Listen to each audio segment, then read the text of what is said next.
ಗೌರವಾಧ್ಯಕ್ಷರಾಗಿರ್ತಕ್ಕಂಥ ಹರೀಶ್ ಅವರಿದ್ದಾರೆ, ಉಪಾಧ್ಯಕ್ಷರಾಗಿರ್ತಕ್ಕಂಥ ಶ್ರೀಯುತ ಗೋವರ್ಧನ್ ಅವರಿದ್ದಾರೆ.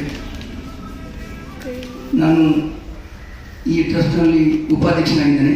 ನಮ್ಮ ಜೊತೆ ಸ್ನೇಹಿತರಾಗಿರ್ತಕ್ಕಂತಹ ಹಿಮಾಲಯನ್ ಭಾಷೆ ಮತ್ತು ಮುಖ್ಯವಾಗಿ ನಮ್ಮ ಇಡೀ ರಾಜ್ಯಕ್ಕೆ ಹೆಸರುವಾಸಿಯಾಗಿರ್ತಕ್ಕಂತಹ ಹುಡುಕಲ್ ನಟರಾಜ್ ಸಾಹೇಬರು ನಮ್ಮ ಜೊತೆ ಈ ಒಂದು ಪ್ರೆಸ್ ಮೀಟಿಗೆ ನಿಮ್ಮೆಲ್ಲರನ್ನು ಸ್ವಾಗತ ಕೋರ್ತಾ ನಮ್ಮ ಈ ಒಂದು ವಿಚಾರವನ್ನು ತಮ್ಮ ದೃಶ್ಯ ಮಾಧ್ಯಮ ಮತ್ತು ಪತ್ರಿಕಾ ಮಾಧ್ಯಮಗಳಲ್ಲಿ ಪ್ರಕಟ ಮಾಡಿ ಇದನ್ನು ಪ್ರಸಾರ ಮಾಡಬೇಕು ಅಂತೇಳಿ ಮನವಿ ಮಾಡಿಕೊಳ್ತೇನೆ. ಮುಖ್ಯವಾಗಿ ಏನು ಅಂದರೆ, ಇತ್ತೀಚಿನ ದಿನಗಳಲ್ಲಿ ಯೂಟ್ಯೂಬ್ಗಳಲ್ಲಿ ಮತ್ತು ಹೆಚ್ಚಿನ ಪತ್ರಿಕೆಗಳಲ್ಲಿ ವಾಮಾಚಾರ ಮಾಟ ಮಂತ್ರ ಮಾಡುವಂಥದ್ದು, ಇದ್ರ ಬಗ್ಗೆ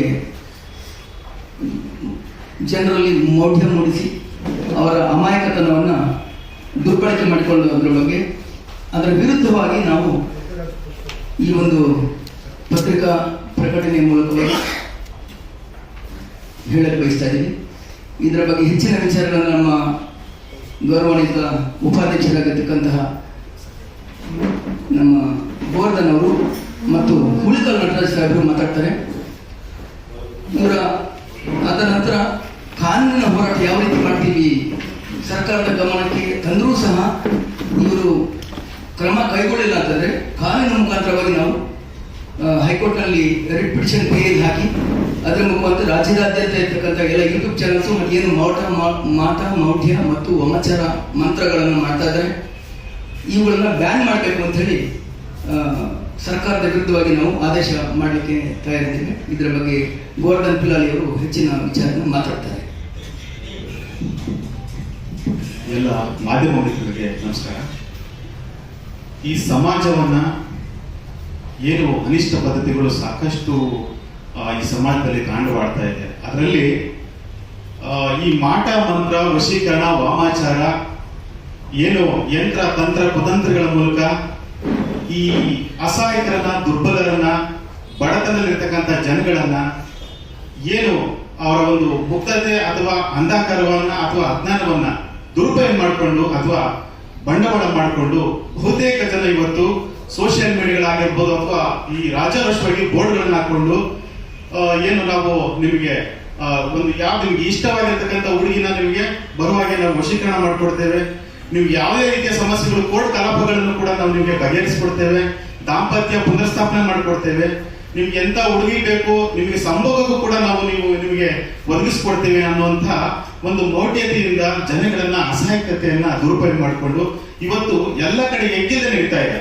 ಸೊ ಈ ಸಂಬಂಧವಾಗಿ ಕಾನೂನು ಇದ್ದಾಗಿಯೂ ಸಹಿತ 2017ರಲ್ಲಿ ಮಾನ್ಯ ಸಿದ್ದರಾಮಯ್ಯ ಅವರು ಇದು ವಾಮಾಚಾರ ಮತ್ತು ಪ್ರತಿಬಂಧಕ ನಿರ್ಮೂಲನಾ ಕಾಯ್ದೆಯನ್ನ ಜಾರಿಗೊಳಿಸಿದ್ರು. ಸೊ ಅದು ಜಾರಿಗೊಳಿಸಿದಾಗಿಯೂ ಸಹಿತ ಆ ಕಾನೂನು ಕೇವಲ ಅದು ಮಲ್ಕೊಂಡಿದೆ ಅಂತ ಹೇಳ್ಬೋದು. ಇವತ್ತಿನ ದಿವಸದಲ್ಲಿ ಪೊಲೀಸರಿಗೆ ಸಾಕಷ್ಟು ಅಧಿಕಾರ ಇದೆ, ನೋಡಿದ್ರು ಕೂಡ ಅವರು ಇವತ್ತು ಯಾವುದೇ ರೀತಿ ಕ್ರಮವನ್ನು ಕೈಗೊಳ್ತಾ ಇಲ್ಲ.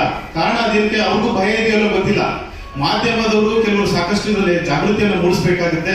ಕೆಲವು ಬಹುತೇಕವಾಗಿ ಯೂಟ್ಯೂಬ್ಗಳಲ್ಲಿ, ಸಾಮಾಜಿಕ ಜಾಲತಾಣಗಳಲ್ಲಿ ಸಾಕಷ್ಟು ಇದರ ಬಗ್ಗೆ ನೀವು ಜಸ್ಟ್ ಒಂದು ಸಾರಿ ನಾವು ಮಾಟ ಮಂತ್ರ ಅಥವಾ ವಶೀಕರಣ ಅಂತ ಹೊಡೆದ್ರೆ ಸಾಕು, ಕಂಟಿನ್ಯೂಸ್ ಆಗಿ ಸಾವಿರಾರು ವಿಡಿಯೋಸ್ಗಳು ಬರ್ತಾ ಇದ್ದಾರೆ. ಅಶ್ಲೀಲವಾದ ಮೆಸೇಜ್ಗಳು, ಅಶ್ಲೀಲವಾದ ಹುಡುಗಿಯರ ಹೆಣ್ಮಕ್ಳ ಫೋಟೋಸ್ಗಳನ್ನ ಹಾಕೊಂಡು ಜನಗಳನ್ನ, ಅಮಾಯಕರನ್ನ ಆಹ್ವಾನಿಸ್ತಕ್ಕಂಥ, ರಾಜರೋಷವಾಗಿ ಆಹ್ವಾನಿಸ್ತಕ್ಕಂಥ ಒಂದು ಕೃತ್ಯಗಳು ನಡೀತಾ ಇದೆ. ಇದು ನೋಡಿ, ಸಾಕಷ್ಟು ಕೋರ್ಟ್ಗಳಲ್ಲಿ ಎವಿಡೆನ್ಸ್ ಕೇಳುತ್ತೆ. ಯಾವುದೇ ಒಂದು ಕೃತ್ಯಗಳು ನಡೆದಾಗ ಎವಿಡೆನ್ಸ್ಗಳ ವಿಚಾರ, ಸಾಕ್ಷಿಗಳ ಆಧಾರದ ಮೇಲೆ ಆ ಒಂದು ಕೇಸು ತೀರ್ಮಾನ ಆಗ್ತಕ್ಕಂಥದ್ದು. ಸೊ ಈಗ ಇದು ಸಾಕಷ್ಟು ಸಾಕ್ಷಿ ಇದ್ದಾಗಿ ಸಹಿತ, ಎವಿಡೆನ್ಸ್ ಇದ್ದಾಗಿ ಸಹಿತ ಪೊಲೀಸ್ನವರು ಯಾವುದೇ ರೀತಿಯ ಕ್ರಮವನ್ನು ಕೈಗೊಳ್ಳಿ. ನಾವು ಈ ಹಿಂದೆ ಸುಮಾರು ಫೆಬ್ರವರಿ ತಿಂಗಳಲ್ಲಿ 2025 ಫೆಬ್ರವರಿ ತಿಂಗಳಲ್ಲಿ ಮಾನ್ಯ ಡಿಜಿ ಅವರಿಗೆ, ಪೊಲೀಸ್ ಮಹಾನಿರ್ದೇಶಕರಿಗೆ ನಾವು ಒಂದು ಅರ್ಜಿಯನ್ನು ಕೊಟ್ಟಿದ್ವಿ, ಇದನ್ನ ನಿರ್ಮೂಲನೆ ಮಾಡಬೇಕು ಕರ್ನಾಟಕಾದ್ಯಂತ ಅಂತ. ಸೊ ಅವರು ಪ್ರತಿಯೊಂದು ಠಾಣೆಗಳಲ್ಲೂ ಕೂಡ ಇದನ್ನ ಕಳಿಸಿದ್ದಾರೆ. ಆದ್ರೆ ನಮಗೆ ಬಂದಿರತಕ್ಕಂಥದ್ದು ಕೇವಲ 20 ಪೊಲೀಸ್ ಠಾಣೆಗಳಿಂದ ಈ ಎಂಡೋರ್ಸ್ಮೆಂಟ್ ಬಂದಿದೆ. ಈ ಎಂಡೋರ್ಸ್ಮೆಂಟ್ ಅಲ್ಲಿ ಏನ್ ಹೇಳ್ತಿದ್ದಾರೆ, ನಮ್ಮಲ್ಲಿ ನಮ್ಮ ಒಂದು ಡಿಸ್ಟಿಕ್ ಅಲ್ಲಿ ಯಾವುದೇ ಈ ರೀತಿಯ ಒಂದು ಮಾಟ ಮಂತ್ರ ನಡೀತಾ ಇಲ್ಲ, ಒಂದು ವೇಳೆ ನಡೆದ್ರೆ ನಾವು ಕ್ರಮ ಕೈಗೊಳ್ತೀವಿ ಅಂತ. ಅಂದ್ರೆ ಇನ್ನುಳಿದಂತಹ ಪೊಲೀಸ್ ಠಾಣೆಗಳು ಯಾವುದು ಕೂಡ ಈ ಒಂದು ವಿಚಾರದಲ್ಲಿ ನಮ್ಗೆ ಎಂಡೋರ್ಸ್ಮೆಂಟ್ ಕಳಿಸಿಲ್ಲ. ಸೊ ಕಳಿಸೋದು ಮುಖ್ಯ ಅಲ್ಲ, ಕ್ರಮವನ್ನು ಕೈಗೊಳ್ಳಬೇಕು. ಯಾವುದೇ ರೀತಿ ಕ್ರಮವನ್ನು ಕೈಗೊಂಡಿಲ್ಲ. ಸೊ ಈ ಸಂಬಂಧವಾಗಿ ನಾವು ಏನು ಮಾನ್ಯ ಮುಖ್ಯಮಂತ್ರಿಗೆ ಮತ್ತು ಏನು ಗೃಹ ಮಂತ್ರಿಗಳಿಗೆ ಹಾಗೂ ಪೊಲೀಸ್ ಇಲಾಖೆಗಳಿಗೆ ನಾವು ಕಡಾಖಂಡಿತವಾಗಿ ಹೇಳ್ತಾ ಇದ್ದೀವಿ, ಈ ಸೋಷಿಯಲ್ ಮೀಡಿಯಾಗಳಲ್ಲಿ ಏನು ವಾಮಾಚಾರಗಳು, ವಾಟ ಮಂತ್ರ, ವಶೀಕರಣ ಇದೆಲ್ಲವೂ ಕೂಡ ನಿರ್ಮೂಲನೆ ಮಾಡಲೇಬೇಕು. ಇಲ್ಲ ಅಂತಂದ್ರೆ ನಮ್ಮ ಎಷ್ಟೋ ಜನ ಬಡವರು ಇವತ್ತು ಅಮಾಯಕರು, ಅಸಹಾಯಕರು ಅವರು ಏನು ಜೀವನವನ್ನ ಕಳ್ಕೊಳ್ಳುವಂತಹ ಪರಿಸ್ಥಿತಿ ನಿರ್ಮಾಣ ಆಗುತ್ತೆ. ಸೊ ಅದರಿಂದ ಇಲ್ಲಿ ಮಾನ್ಯ ಹುಲಿಕಲ್ ನಟರಾಜ್ ಅವರು ಕೂಡ ಹೇಳ್ತಾ ಇದ್ರು, ಇಲ್ಲಿ ಮಾಟ ಮಂತ್ರ ಮಾಡೋದಕ್ಕೆ ಕೆಲವೊಂದು ಪರಿಕರಗಳು ಇಲ್ಲಿ ಉಪ್ಪರಪೇಟೆದಲ್ಲಿ ಒಂದು ಪ್ಯಾಟರ್ನ್ ಇದೆ ಅಂತ ಹೇಳ್ತಾ ಇದ್ದಾರೆ. ಅಂದ್ರೆ ಈ ಮೌಢ್ಯತೆ ಆಚರಣೆಗೆ ಜನಗಳನ್ನ ಯಾಮಾರಿಸಿ ದುಡ್ಡನ್ನ ಕೀಳೋದಕ್ಕೆ, ಸ್ನೇಹ ಸಮಯ ಸಂಬಂಧಗಳನ್ನ ಹಾಳು ಮಾಡೋದಕ್ಕೆ ಅಂತಾನೆ ಒಂದಷ್ಟು ಜನಗಳು ಒಂದು ಕಾರ್ಖಾನೆಯಿಂದ ಕೆಲವೊಂದು ವಸ್ತುಗಳನ್ನ ತೆಗೆದುಕೊಂಡು ಬಂದು ಅಮಾಯಕರನ್ನ ಬಲಿ ತೆಗೆದುಕೊಳ್ತಾ ಇದ್ದಾರೆ ಅಂತ ಹೇಳಿ ನಾನು ಹೇಳಿಕೆ ಬಯಸ್ತೇನೆ. ಸೊ ಅದರಿಂದ ಮಧ್ಯಾಹ್ನ ಸಂದರ್ಭದಲ್ಲಿ ಈ ಏನು ಎಲೆಕ್ಟ್ರಾನಿಕ್ ಕೇಬಲ್ ಟಿವಿಗಳಲ್ಲಿ ನಾನು ಸಾಕಷ್ಟು ಇನ್ಫಾರ್ಮ್ ಮಾಡಿದ್ದೀನಿ, ಅವ್ರಿಗೆ ಎಚ್ಚರಿಕೆಯನ್ನು ಕೊಟ್ಟಿದ್ದೀನಿ. ಆದ್ರೂ ಕೂಡ ಮಧ್ಯದಲ್ಲಿ ಯಾವ್ದಾದ್ರು ಒಂದು ಫಿಲ್ಮ್ ಯಾವ್ದಾದ್ರು ಬರ್ತಾ ಇರ್ತದೆ, ಏಕಾಏಕಿ ಜೋರಾಗಿ ಒಂದು ಈ ತರದ ಒಂದು ಮೌಢ್ಯತೆ ಆಚರಣೆ ಇರ್ತಕ್ಕಂಥ ವಶೀಕರಣದ ಬಗ್ಗೆ ಅಲ್ಲಿ ಜ್ಯೋತಿಷ್ಯ ಇದೇನಾಗಿದೆ ಅಂತಂದ್ರೆ, ದೇವರು ಅಂತಂದ್ರೆ ಎಲ್ಲರೂ ನಂತರ ದೇವರ ಹೆಸರಲ್ಲೇ ಇವರು ಮಾಡ್ತಕ್ಕಂಥದ್ದು, ದುರುಪಯೋಗ ಮಾಡ್ತಕ್ಕಂಥದ್ದು ಸಾಕಷ್ಟು ನಡೀತಾ ಇದೆ. ಅದೇ ರೀತಿ ಈ ಜ್ಯೋತಿಷಿ ಹೇಳ್ತಕ್ಕಂಥದ್ದು ಈ ಮೌಢ್ಯಾಚರಣೆ ಏನು ಕಾಯ್ದೆ, ನಿಷೇಧ ಕಾಯ್ದೆಯಲ್ಲಿ ಅವರಿಗೆ ಎಕ್ಸಿಬಿಷನ್ ಅನ್ನು ಕೊಟ್ಟಿದೆ. ಸೊ ಆ ಕಾರಣಕ್ಕೆ ಆ ಜ್ಯೋತಿಷ್ಯದ ನೆಪದಲ್ಲಿ ಕೆಲವರು ಈ ಒಂದು ಆಚರಣೆಯನ್ನು ಮಾಡ್ತಕ್ಕಂಥದ್ದು, ಕೃತಿಯನ್ನು ಮಾಡ್ತಕ್ಕಂಥದ್ದು ನಮಗೆ ಕಾಣ್ತಾ ಇದೆ. ಆದ್ರಿಂದ ದಯವಿಟ್ಟು ಮಾಧ್ಯಮದವರಿಗೆ ನಾನು ಹೇಳೋದಕ್ಕೆ ಬಯಸ್ತೀನಿ ಏನಂತಂದ್ರೆ, ಸಾಕಷ್ಟು ಇದರಲ್ಲಿ ಪತ್ರಿಕಾರಂಗದಲ್ಲಿ ನಾನು ನೋಡ್ತಾ ಇದ್ದೀನಿ, ಯಾರು ಕೂಡ ಈ ಮಾಂಡಮಂತ್ರ ಅಡ್ವರ್ಟೈಸ್ಮೆಂಟ್ ಕೊಡ್ತಾ ಇರ್ತಕ್ಕಂಥ ಬರೀ ಯೂಟ್ಯೂಬ್ಗಳಲ್ಲೇ ಇವರೆಲ್ಲ ಏನಂತಂದ್ರೆ ದುಡ್ಡು ಮಾಡೋದಕ್ಕೋಸ್ಕರ ಅವರು ಈ ಒಂದು ಕೆಲಸವನ್ನು ಮಾಡ್ತಾ ಇದ್ದಾರೆ ಅಂತ ಹೇಳಿ ನಾನು ಹೇಳಕ್ ಬಯಸ್ತೇನೆ. ಸೊ ಅದ್ರ ದಯವಿಟ್ಟು ಮಾಧ್ಯಮದವರು ಇದನ್ನ ಹೆಚ್ಚೆಚ್ಚಾಗಿ ನೀವು ಪ್ರಚಾರ ಮಾಡಿದ್ರೆ ಬಹಳ ಸಂತೋಷ ಆಗುತ್ತೆ. ಈ ಒಂದು ಸಮಾಜವನ್ನ ನಾವು ಎಲ್ಲರೂ ಸೇರಿ ಒಂದು ಒಳ್ಳೆಯ ರೀತಿಯಲ್ಲಿ ನಾವು ತೆಗೆದುಕೊಂಡು ಹೋಗ್ಲಿಕ್ಕೆ ಅನುಕೂಲ ಆಗುತ್ತೆ ಅಂತ ಹೇಳಿ ನಾನು ಈ ಸಂದರ್ಭದಲ್ಲಿ ಹೇಳಿಕೆ ಬಯಸ್ತೇನೆ. ನಮಸ್ಕಾರ. ನಮ್ಮನ್ನು ಉದ್ದೇಶಿಸಿ ಹುಲಿಕಲ್ ನಟರಾಜ್ ಸಾಹೇಬರು ಮಾತಾಡಬೇಕು ಅಂತ. ಎಲ್ಲ ಮಾಧ್ಯಮ ಮಿತ್ರರಿಗೆ ಆದರಣೀಯವಾದ ನಮಸ್ಕಾರ ಹೇಳ್ತಾ, ನಮ್ಮ ವಿಜ್ಞಾನ ಮತ್ತು ತಂತ್ರಜ್ಞಾನ ಸೆಕೆಂಡ್ಗೆ ಅಪ್ಡೇಟೆಡ್ ಆಗ್ತಿದ್ರು, ನಮ್ಮ ಮನಸ್ಸುಗಳು ಮಾತ್ರ ಔಟ್ಡೇಟೆಡ್ ಆಗ್ತಾ ಇದೆ. ನಾವೇ ಕಂಡುಕೊಂಡಂತ ಮನಸ್ಸು ಔಟ್ಡೇಟೆಡ್ ಆಗ್ತಾ ಇದೆ. ಯಾಕೆಂದ್ರೆ ದುರ್ಬಲ ಮನಸ್ಸಿದೆ. ಇಡೀ ಸೈನ್ಸ್ ಅಂಡ್ ಟೆಕ್ನಾಲಜಿಯನ್ನೇ ಬಳಸಿಕೊಂಡು ನಮ್ಗೆ ಇವತ್ತು ಹಗಲದ ರೋಡೆ ನಡೀತಾ ಇದೆ. ಹೇಗೆ 24 ಸೆಕೆಂಡ್ ಅಲ್ಲಿ ವಶೀಕರಣ ಮಾಡ್ತೀವಿ ಅಂತ.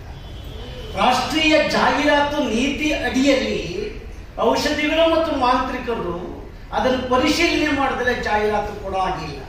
ಆದರೆ ಆ ಜಾಹೀರಾತು ಎಗ್ಗಿಲ್ಲದೆ ನಡೀತಾ ಇದೆ ಸಾಮಾಜಿಕ ಜಾಲತಾಣಗಳಲ್ಲಿ. ಇದರಿಂದ ನೀವು ಮೊನ್ನೆ ತಾನೇ ಶಿವಮೊಗ್ಗದಲ್ಲಿ ಗೀತ ಅಂತಕ್ಕಂಥವ್ರ ಮೇಲೆ ದೆವ್ವ ಬಂದಿದೆ ಅಂತ ಹೇಳಿ ಆಶಾ ಅನ್ನೋರು ಕಂಪ್ಲೀಟ್ ಆ ಗೀತನ್ನ ಸಾಯಿಸಿದ್ದಾರೆ. ಇನ್ನು ಎಷ್ಟು ಬಲಿಯಾಗಬೇಕಾಗಿದೆ.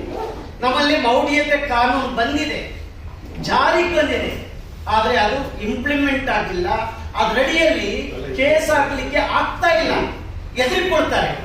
ಪೊಲೀಸ್ನವರು ಕೇಸ್ ತಗೊಳ್ಳಲ್ಲ, ಲಾಯರ್ಗಳು ಕೇಸ್ ತಗೊಳ್ಳಲ್ಲ. ಯಾಕೆಂದ್ರೆ ಅವ್ರಿಗೆ ವಾಮಾಚಾರ ಮಾಟ ಮಂತ್ರ ಆಗ್ಬಿಡುತ್ತೆ ಅಂತ ಆಂತರಿಕ ಭಯ ಇದೆ. ನಾನು ಈಗಲೂ ಮಾಧ್ಯಮದ ಮುಂದೆ ಹೇಳ್ತಾ ಇದ್ದೀನಿ, 40 ವರ್ಷಗಳ ನನ್ನ ಸೇವಾ ಅವಧಿಯಲ್ಲಿ ಯಾವೊಬ್ಬ ನನಗೆ ಮಣ್ಣು ಕೊಡಿ, ನಿಮ್ ಬಟ್ಟೆ ಕೊಡಿ, ನಿಮ್ ಕೂದಲು ಕೊಡಿ ಅಂತ ಕೇಳಿದಂತ ಎಲ್ರಿಗೂ ಕೂಡ ಚಾಲೆಂಜ್ ಮಾಡಿದ್ದೀನಿ. ನನಗೆ ವಾಮಾಚಾರ ಮಾಟ ಮಂತ್ರ ವರ್ಕೌಟ್ ಆಗಿಲ್ಲ, ಆಗೋದು ಇಲ್ಲ ಅನ್ನೋದನ್ನ ನೇರ ನಿಷ್ಠುರದಿಂದ ಹೇಳ್ತಾ ಇದ್ದೀನಿ.